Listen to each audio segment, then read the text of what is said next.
全部都係熟客。你只要嚟過一次，你就肯定會翻轉嚟。我哋嗰啲味道咧，你睇大眾點評就得啦，個個都 very good 㗎啦。我係30個本地人，我以前係做大排檔，特色就係海魚嚟做酸菜魚嘅，個石斑魚、龍躉一魚兩食，我身就揾唔到㗎啦。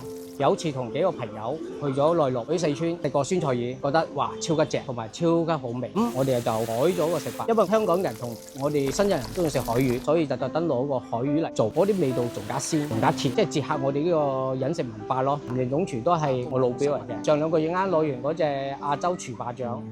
好少人咧用石斑嚟做酸菜魚，做兩味，個魚肉起皮做翻酸菜魚，個魚頭魚骨魚腩就椒鹽咯。三味定係呢個時候嘅季節咧最肥最嫩，薄啲咧又好食又口感又好。要係石斑咁靚嘅魚，做每一樣嘢都係要講細節噶啦，細節未做好咧係做唔好食嘅。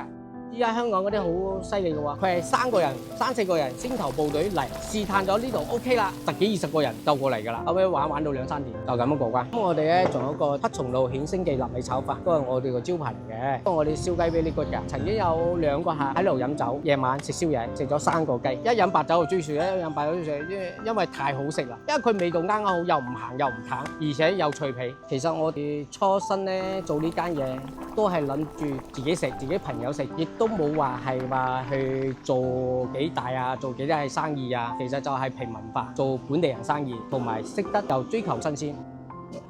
我喺呢度住咗成50年，你話叫我做差，我又費事做。講真，一個味道咧就眾口難調，但係我就保持衞生同埋乾淨啊，多啲嚟見氣。